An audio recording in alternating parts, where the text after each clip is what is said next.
Bismillahirrahmanirrahim dan Assalamualaikum. Yang berbahagia Dr. Jamilah selaku pensyarah BMCO 2105 Morfologi dan Sintaksis.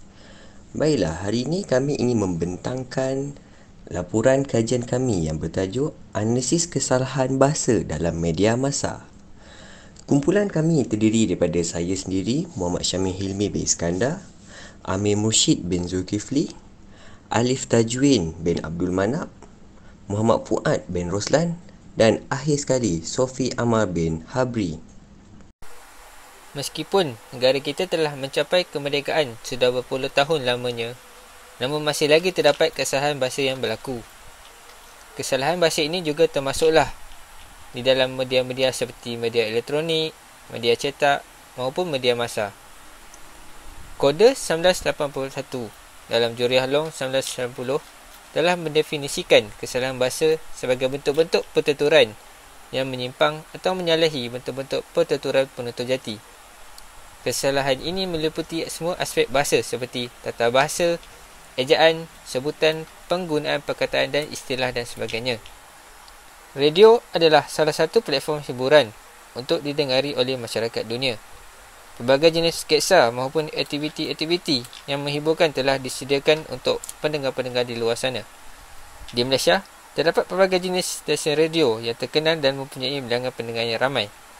Antara stesen radio yang terkenal ialah Sinar FM, Hits FM, Hot FM dan Era FM. Kami telah memilih radio Era FM sebagai bahan kajian kami kerana didapati terdapat kesalahan yang dilakukan oleh juruhebah-juruhebah Radio Era FM. Seterusnya, kita beralih pula kepada objektif kajian. Kajian ini dilakukan untuk mengenal pasti kesalahan bahasa dalam penggunaan kata dan pembentakan ayat oleh penyampai Radio Era FM. Dan objektif yang kedua ialah menganalisis jenis-jenis kesalahan yang dilakukan oleh penyampai Radio Era FM. Seterusnya, kita beralih pula kepada slide yang seterusnya iaitu batasan kajian. Pekaji telah membataskan beberapa perkara untuk memudahkan kajian yang kami lakukan. Yang pertama, kami hanya melakukan ke atas sebuah stesen radio saja iaitu Radio Era FM. Yang kedua, hanya slot Johara Pagi Era saja yang kami pilih untuk mengkaji beberapa kesalahan yang dilakukan oleh juruhebah-juruhebah slot ini. Dan yang ketiga ialah kami hanya memilih beberapa episod yang telah dirakam saja, iaitu episod telah diletakkan di dalam aplikasi YouTube untuk memudahkan kami mentranskrip dan mendengar apa kesalahan yang telah dilakukan oleh juruhebah-juruhebah ini. Itu sahaja daripada saya. Seterusnya saya mempersilakan saudara Sofi untuk menerangkan sorotan literatur. Assalamualaikum warahmatullahi wabarakatuh. Saya Muhammad Sofi Amar bin Muhammad Habri akan meneruskan pembentangan dengan menerangkan bab 2 iaitu sorotan literatur. Baik, bahagian ini membincangkan sorotan kajian lepas yang terdiri daripada kajian dalam negara sebagai sandaran bagi kajian kami. Terdapat 2 bahagian sorotan kajian lepas yang merangkumi kajian kesalahan penggunaan kata dan pembentukan ayat dalam sesi siaran langsung ke udara oleh penyampai Radio Era. Di sini ada 2 kajian lepas yang kami mengenal pasti dan ingin menjadikan sandaran untuk kajian kami. Baik, bagi kajian lepas yang pertama iaitu kajian mengenai kesalahan tata bahasa Melayu dalam penulisan karangan pelajar. Baik, kajian ini dilakukan oleh Zaliza Muhammad Nasir pada tahun 2017 bertujuan untuk menganalisis kesalahan tata bahasa dalam kalangan pelajar Indonesia yang mempelajari kursus Bahasa Malaysia Penulisan Ilmiah di Universiti Teknologi Malaysia. Dan kajian ini dijalankan untuk menggunakan penulisan pelajar sebagai data kajian yang bertujuan untuk mengenal pasti kesalahan tata bahasa yang mereka lakukan. Dan dapatan kajian ini menunjukkan bahawa pelajar Indonesia banyak melakukan kesalahan tata bahasa, terutamanya dari aspek sintaksis, semantik dan morfologi. Seperti contoh kesalahan penggunaan kata sendi dan kata ganti nama diri. Dan hasil kajian juga mendapati bahawa sebab berlakunya kesalahan ini adalah disebabkan kekurangan pengetahuan tentang sistem bahasa Melayu dan kekeliruan tentang makna perkataan. Walau bagaimanapun, bahasa Melayu berada dalam rumpun yang sama dengan bahasa ibunda mereka. Namun, terdapat banyak perbezaan yang menimbulkan kekeliruan ini. Berdasarkan kajian ini, kami mengambil untuk menjadikan sandaran sebagai salah satu kajian yang mengkaji aspek morfologi. Baik, bagi kajian yang kedua, kajian lepas yang kedua, iaitu mengenai analisis kesalahan penggunaan bahasa dalam media massa.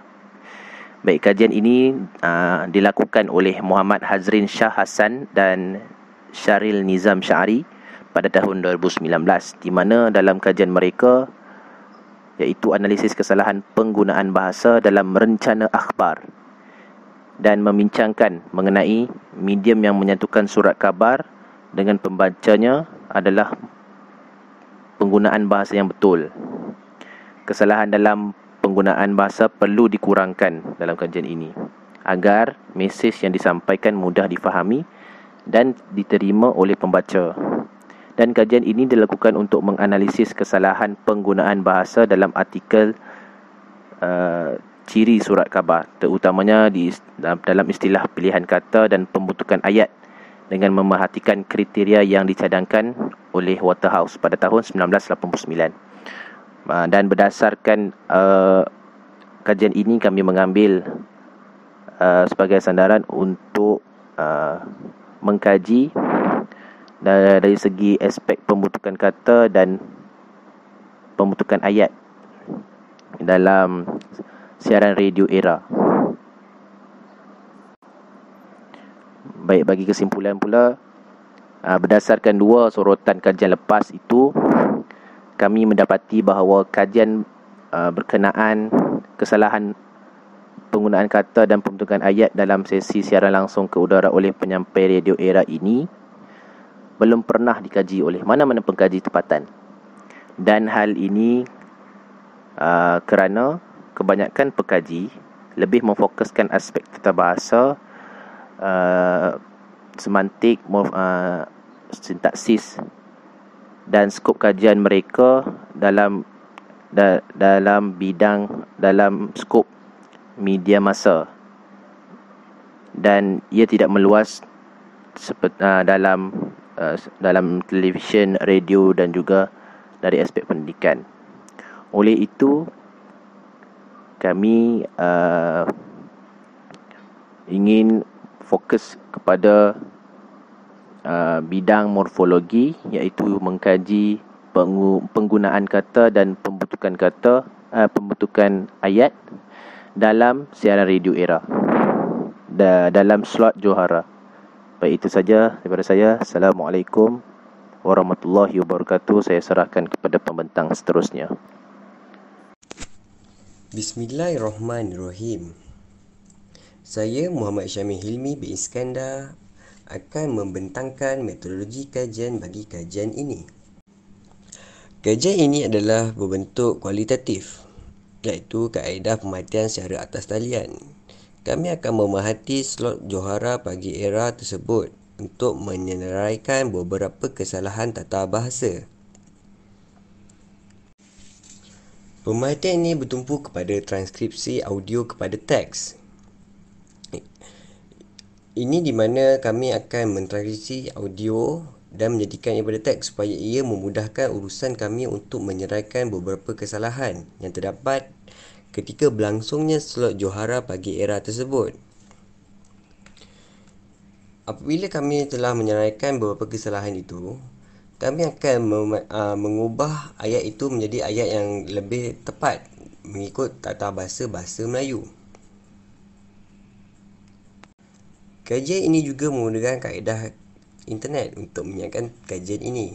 Melalui kajian ini, kami berjaya memperoleh berbagai sumber untuk digunakan dalam kajian. Antaranya ialah senarai perkataan yang mengikut tata bahasa yang betul.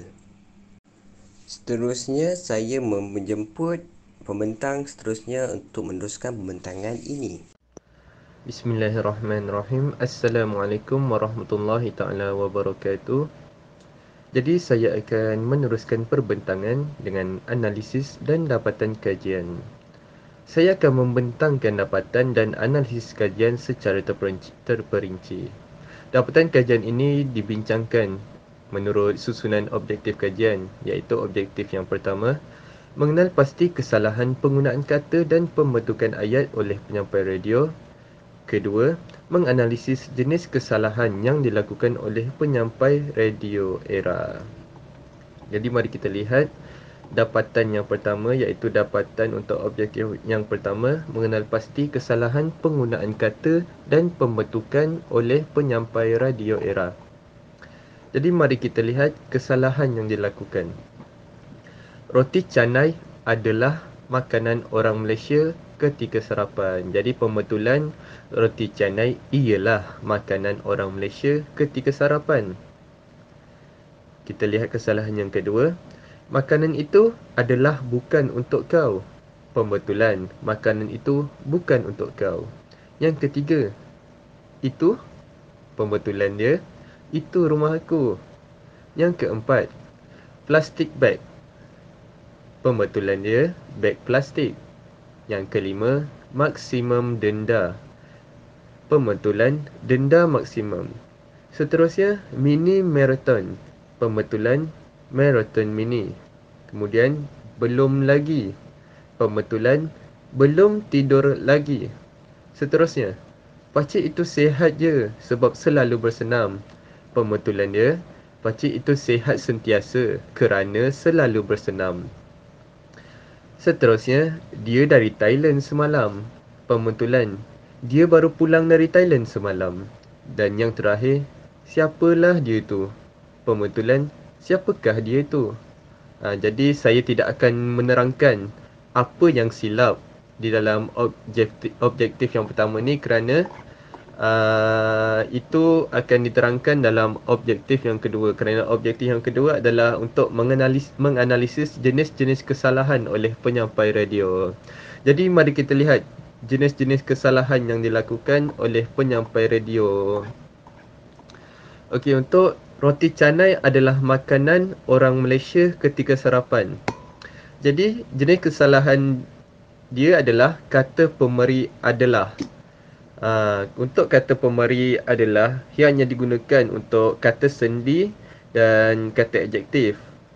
Tapi kita dapat lihat selepas adalah makanan. Jadi makanan merupakan kata nama. Jadi ayat yang betul ialah roti canai ialah makanan orang Malaysia ketika sarapan. Jadi mari kita lihat kesalahan seterusnya. Makanan itu adalah bukan untuk kau. Jadi kesalahannya ialah kata pemberi juga.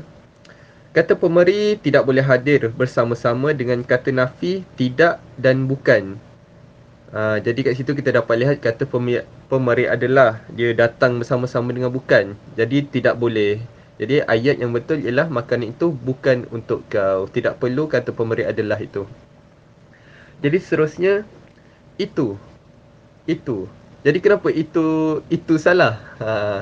Jadi kesalahannya ialah dia tidak mempunyai predikat ayat.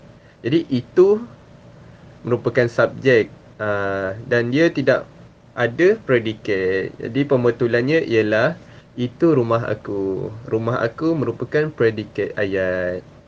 Seterusnya plastik bag. Pembetulannya beg plastik. Ini hukum DM. Kita nak menceritakan tentang beg itu. Jadi beg plastik. Seterusnya maksimum denda. Pembetulannya denda maksimum. Sama juga hukum DM. Seterusnya mini marathon. Pembetulannya marathon mini. Sama juga hukum DM. Kita nak terangkan marathon itu. Macam mini marathon sebenarnya diambil daripada perkataan Inggeris. Jadi orang Melayu suka terikut-terikut dengan bahasa Inggeris. Jadi mini marathon. Jadi yang betulnya adalah marathon mini sebab kita nak menerangkan tentang marathon itu. Jadi kesalahan yang seterusnya, belum lagi. Dia kata belum lagi. Jadi dalam radio, penyampai menanyakan soalan kepada penyampai yang lain lah. Dia tanya, sudah tidur ke? Jadi penyampai yang lain tu jawab, belum lagi. Sepatutnya belum tidur lagi, sebab ia adalah frasa endocentrik. Jadi frasa endocentrik ni apa? Jadi tidur itu adalah perkataan yang menjadi inti ataupun teras kepada frasa, dan sebenarnya dia tidak boleh digugurkan. Jadi belum lagi, macam tak kena kan ayat tu. Jadi ayat yang betul adalah belum tidur lagi. Seterusnya, pakcik itu sihat je sebab selalu bersenam. Kat sini kita dapat lihat dua kesilapan.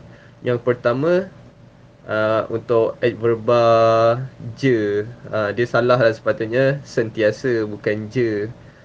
Pakcik itu sihat sentiasa. Jadi dia menerangkan kata adjektif sihat. Sentiasa itu menerangkan kata adjektif sihat. Jadi mari kita lihat sebab. Kenapa sebab itu salah? Kerana perkataan sebab sebenarnya tidak boleh digunakan untuk kata hubung. Jadi perkataan yang sebenarnya ialah kerana. Jadi kerana adalah kata hubung pancangan keterangan. Ia menerangkan kenapa pakcik itu sihat. Jadi sebenarnya perkataan sebab boleh dijadikan kata hubung. Sebenarnya perkataan sebab ni boleh juga dijadikan kata hubung, bukan kerana saja. Tapi dengan syarat disertakan dengan kata sendi oleh. Jadi oleh sebab. Oleh sebab. Jadi kalau kita nak masukkan ayat ni, pakcik itu sihat sentiasa oleh sebab selalu bersenam. Jadi dia akan menjadi frasa sendi nama oleh sebab yang membawa maksud kerana. Jadi sama juga maksud dia. Oleh sebab tu boleh jadi maksud kerana. Jadi seterusnya mari kita lihat kesalahan yang seterusnya. Dia dari Thailand semalam. Sebenarnya ayat dasar dia dari Thailand. Dia dari Thailand. Tapi dia nak buat ayat terbitan, dia dari Thailand semalam. Tapi ayat ni macam tidak lengkap. Jadi ayatnya sepatutnya dia baru pulang dari Thailand semalam. Jadi mari kita lihat kesalahan yang terakhir, iaitu siapalah dia. Siapalah dia tu. Kat sini kita dapat lihat kata penegas lah itu salah. Sepatutnya kah. Siapakah dia itu? Siapakah dia itu? Jadi itu sahaja daripada saya untuk dapatan kajian. Sekian, terima kasih. Seterusnya, saya, Muhammad Amin Mursyid bin Zulkifli, akan menerangkan tentang cadangan kajian lanjutan. Kajian yang serupa telah dicadangkan untuk diperluaskan kepada penyampai-penyampai radio daripada syarikat lain seperti Sinar, Klasik dan sebagainya. Oleh itu, kajian ini dapat memberi gambaran yang lebih jelas tentang kesalahan-kesalahan penggunaan kata dan pembentukan ayat yang digunakan oleh kebanyakan penyampai radio.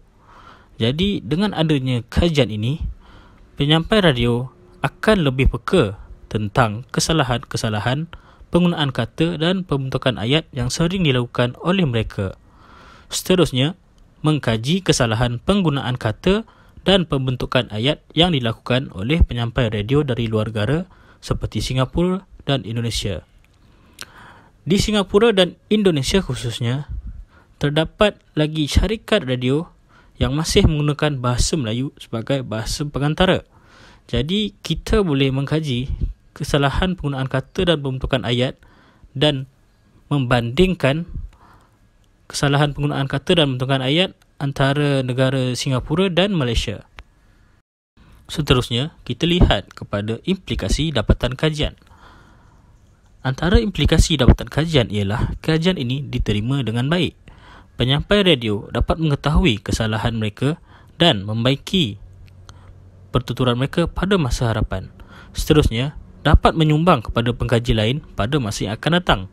Kajian ini juga boleh dijadikan rujukan kepada para pengkaji pada masa hadapan. Penyampai radio akan lebih berhati-hati semasa menyampaikan radio.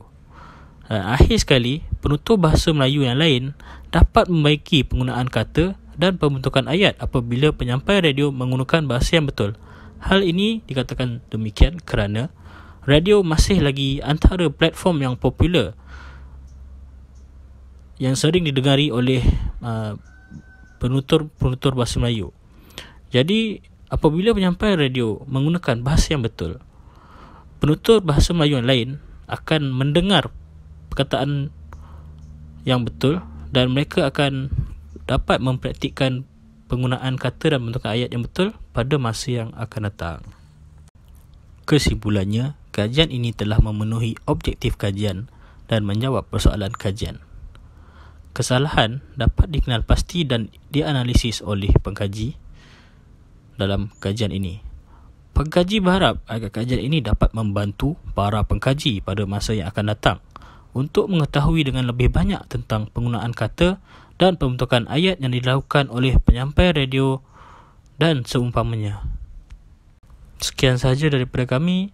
Assalamualaikum warahmatullahi wabarakatuh.